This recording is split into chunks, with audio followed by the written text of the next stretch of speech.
اب اللہ کے دست قدرت میں ہے، وہ چاہے تو معاف کر دے اور وہ چاہے تو عذاب دے۔ لہٰذا ہمیشہ یہ کوشش رہے کہ جس مجلس میں بھی آپ بیٹھے ہو اللہ کا ذکر ضرور کر لیا کریں اور اس کے رسول پر درود ضرور پڑھ لیا کریں۔ پورا مجمع جی لگا کر ایک بار اور پڑھے، اللہ رب محمد صلی اللہ علیہ وسلم نحن عباد محمد صلی اللہ علیہ وسلم دائما ابدا ابدا۔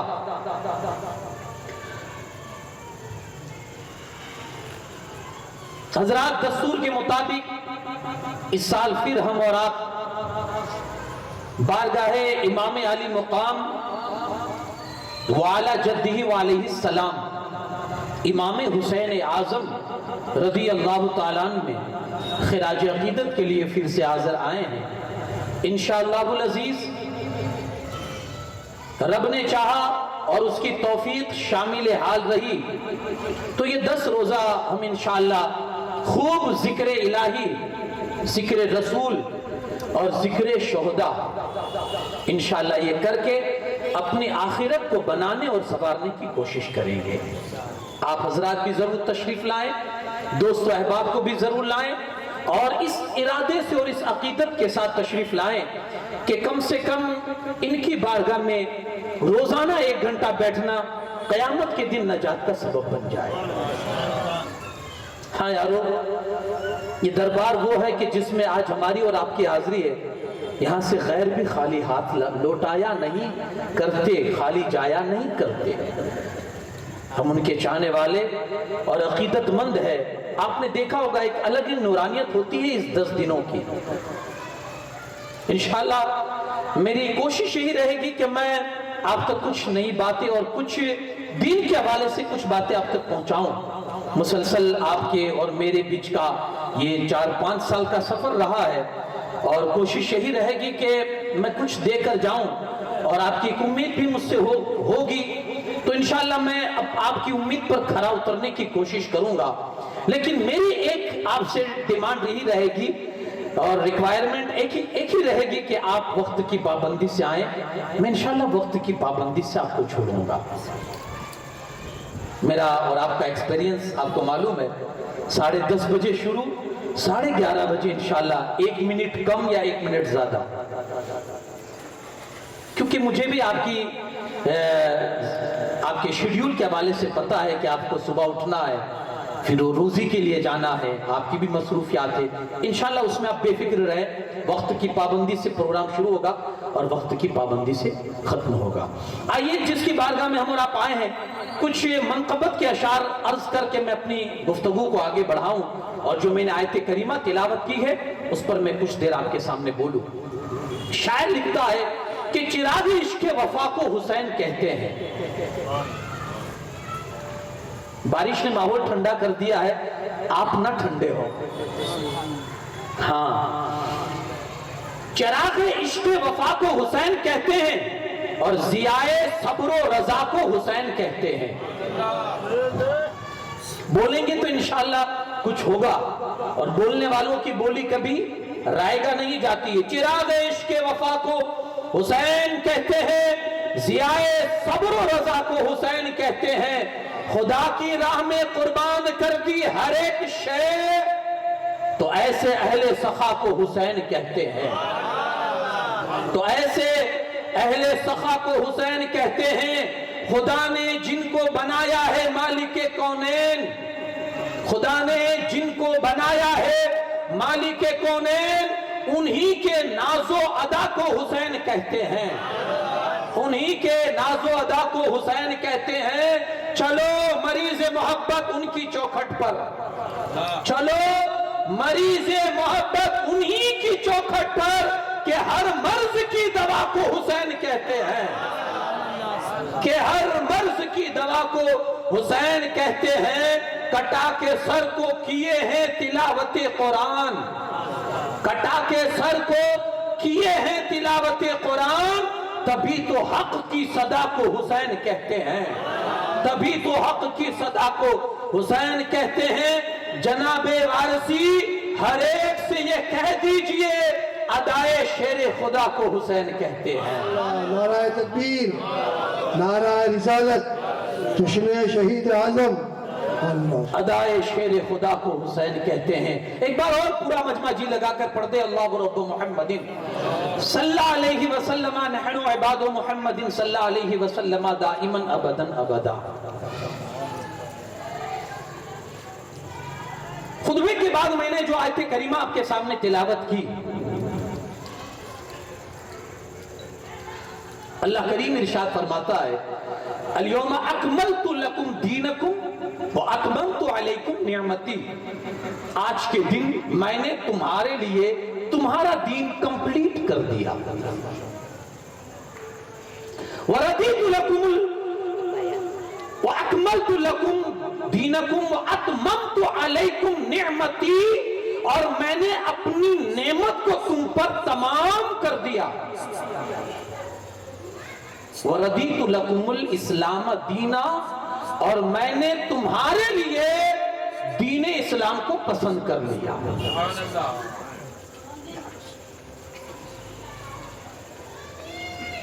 اس آیت کریمہ پر آپ تھوڑی توجہ دیں. اللہ پاک فرماتا ہے آج کے دن، یہ آیت کریمہ جب نازل ہوئی نا، کچھ صحابہ کرام رونے لگے، جس میں حضرت عبداللہ ابن عباس رضی اللہ تعالیٰ عنہ. کسی نے پوچھا کیوں رو رہے ہیں؟ تو کہا جب دین کمپلیٹ ہو گیا، حضور دین کو کمپلیٹ کرنے ہی کے لیے آئے تھے، تو اب اس کا مطلب حضور کی تو کوئی ضرورت نہیں ہے، مطلب حضور تو اب نہیں رہیں گے چونکہ اللہ نے دین کمپلیٹ کر دیا. تو مجھے ڈر اس بات کا ہے کہ کہیں حضور ہمارے بیچ سے اٹھا نہ لیے جائیں. اور حقیقت میں ہوا بھی ایسا ہی کہ اس کے چند دن یا مہینوں کے بعد حضور علیہ السلام کا ظاہری پردہ ہو گیا، حضور وصال فرما گئے. اللہ پاک نے اس آیت کریمہ میں فرمایا کہ میں نے تمہارے لیے وَأَكْمَلْتُ عَلَيْكُمْ نِعْمَتِي وَأَتْمَمْتُ عَلَيْكُمْ نِعْمَتِي. اور میں نے تمام کر دی اپنی نعمت. یہ نعمت کون سی ہے؟ یہ نعمت ہے ایمان. میں نے تمہیں ایمان دے دیا. وَرَضِيتُ لَكُمُ الْإِسْلَامَ دِينًا. آج میں آپ کو ایک سوال کرنا چاہتا ہوں.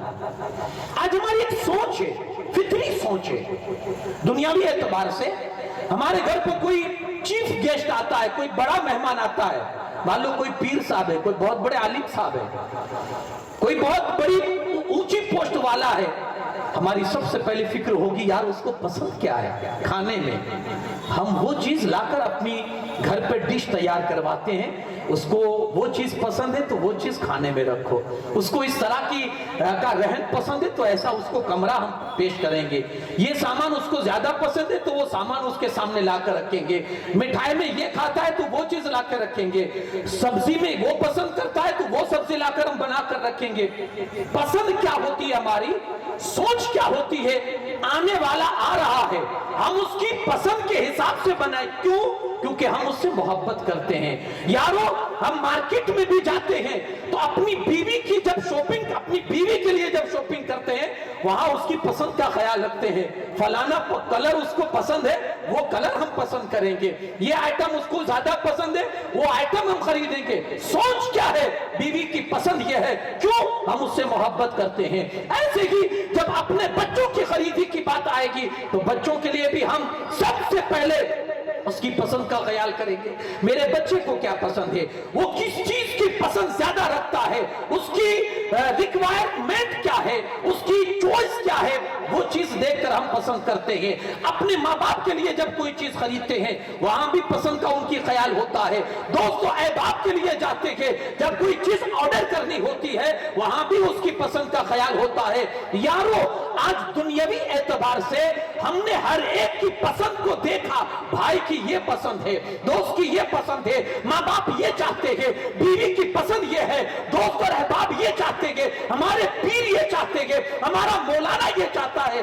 ایک سوال آپ سے ضرور کروں گا، کبھی یہ آپ نے سوچا میرا رب کیا چاہتا ہے؟ ہمارے رسول کیا چاہتے ہیں؟ جہاں ہم نے ہر ایک کی پسند کا خیال کیا اور ہر ایک کی پسند کو سوچ کر اس کے اعتبار سے ہم نے اس کی پسند کو اس کے سامنے پیش کیا. کبھی سوچا اللہ کی پسند کیا ہے؟ آئیے قرآن سے پوچھیں، قرآن تو ہی بتا رب کی پسند کیا ہے، رب کیا چاہتا ہے، اس کا رسول کیا چاہتا ہے۔ تو قرآن نے رب کی پسند کو واضح طور پر کہہ دیا، وَرَضِيتُ لَكُمُ الْإِسْلَامَ دِينًا، اللہ تمہارے لیے دین اسلام چاہتا ہے، اللہ تمہارے لیے دین اسلام، وہ یہ چاہتا ہے کہ ہم یہ دین پسند کریں۔ اب اس کا کروڑوں احسان، اس کا شکر، بے انتہا شکر کہ بغیر کسی ڈیمانڈ کے اس نے یہ دین عطا فرما دیا جو اس کی پسند ہے۔ وَمَنْ يَبْتَغِي غَيْرَ الْإِسْلَامِ دِينًا فَلَنْ يُقْبَلَ مِنْهُ، اگر آپ کی پسند یہ نہیں ہے جو خدا کی پسند ہے تو سن لیجئے، کان کھول کے سن لیجئے، اس کا فرمان ہے جو دین اسلام کو چھوڑ کر کوئی بھی مذہب لے کر آئے گا، اللہ کا کلام کہتا ہے اللہ اس کو ہرگز قبول نہیں فرمائے گا۔ ان الدین عند اللہ الاسلام، اسے اللہ کو سب سے پسند دین کو دین اسلام۔ بتائیے یہ ہماری خوش نصیبی ہے یا نہیں؟ ہاں یارو، جتنا کم ہم اس کا، جتنا زیادہ سے زیادہ ہم اس کا شکر بجا لائے، یاد رکھنا ہم زندگی پر اس کا کما حقہ شکر ادا کر ہی نہیں سکتے کہ اس نے بغیر کسی چوائس کے، بغیر کسی ڈیمانڈ کے اس نے مذہب اسلام ہمیں عطا فرما دیا۔ یا اللہ تیرا شکر ہے، یا اللہ تیرا شکر ہے۔ اب اس کی یہ پسند ہے۔ اب ہم دیکھیں کہ دین ہمارے ہاں کہاں ہے؟ دین ہمارے لیے اللہ نے پسند کیا۔ یاد رکھنا ایک چیز، اس دین کو چھوڑ کر نہ ہم دنیا سنوار سکتے نہ آخرت سنوار سکیں گے، یہ ڈیفینیٹلی بات ہے۔ نہ دین سنورے گا نہ دنیا اگر اس مذہب کو چھوڑیں گے، نہ دنیا سنورے گی نہ آخرت اگر اس دین سے ہم نے وابستگی نہ اختیار کی۔ ہاں، کامیابی بھی اسی مذہب میں ہے، ہاں آپ کی آخرت کی کامیابی بھی اسی دن میں ہے۔ اگر ہم یہ دیکھیں کہ رب نے جو ہمارے لیے پسند کیا ہے وہ ہماری زندگی میں کہاں ہے، کہاں ہے؟ اگر میں کہوں تو شاید غلط نہیں ہوگا کہ آج دین ہماری زندگی میں بجھتے چراغ کی طرح ہے۔ بجھتے چراغ کو آپ نے دیکھا ہے جو ٹمٹماتا ہو، کبھی اس کی لو بڑھتی ہے کبھی گھٹتی ہے، کبھی آپ کو لگا بجھ گیا لیکن پھر ابھرتا ہے، پھر لو ہو جاتی ہے، ٹمٹماتا ہوا چراغ۔ کہا دین کی آج سچویشن اور دین کی حالت ہم مسلمانوں کی زندگی میں کیسے ہے؟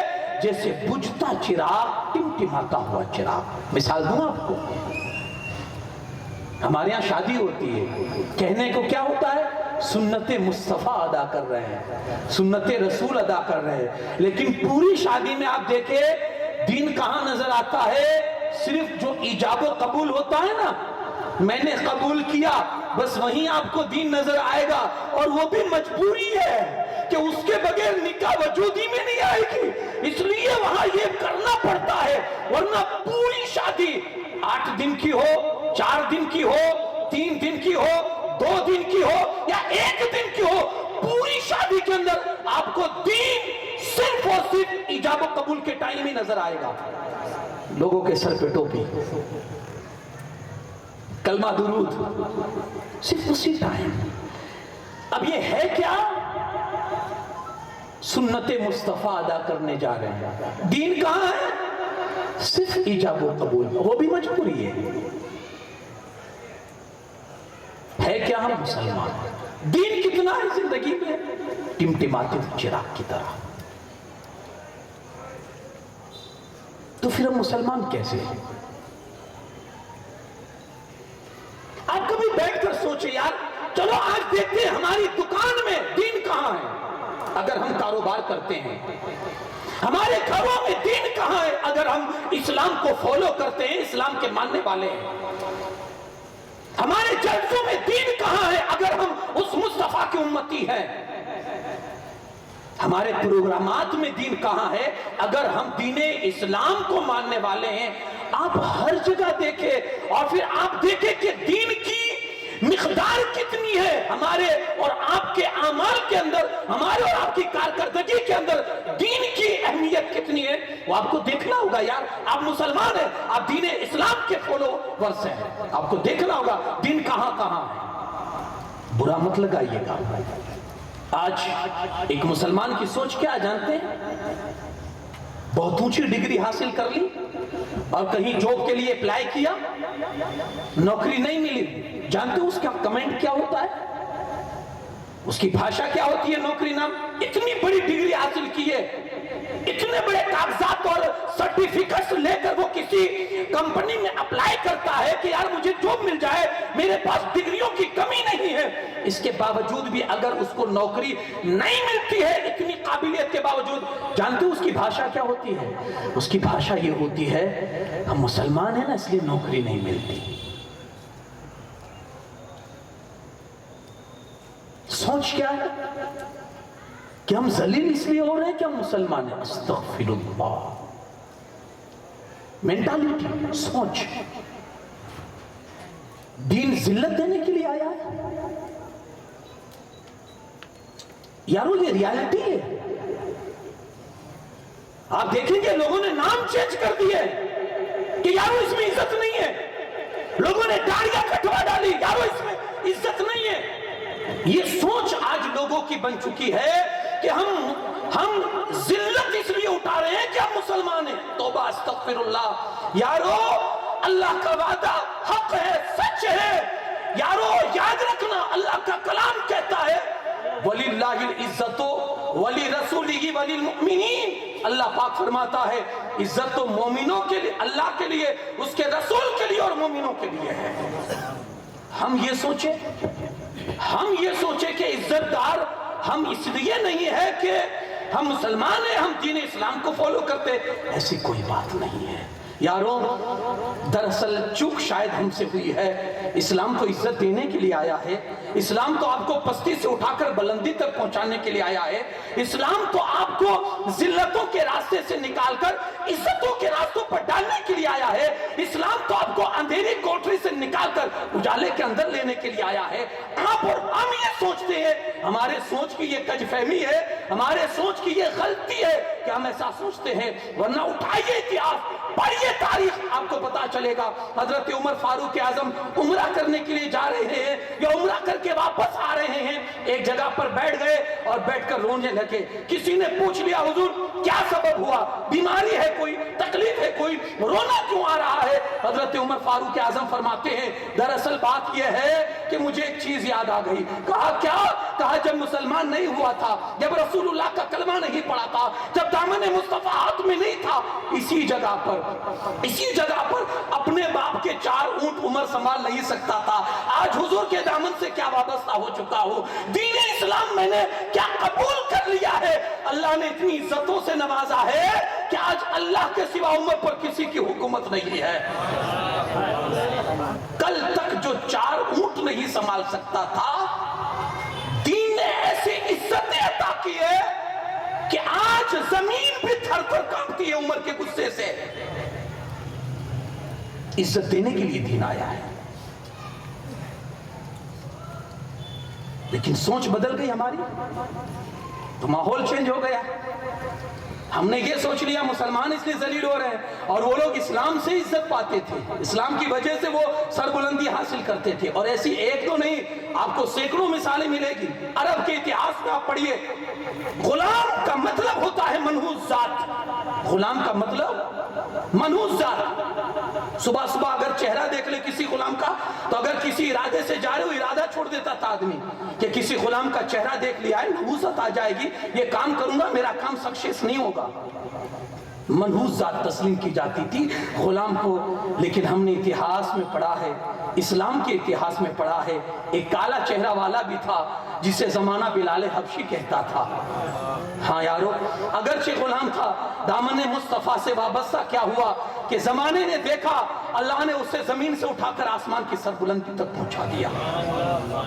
اسلام تو عزت دینے کے لیے آیا. شاید ہم سے چوک ہو گئی،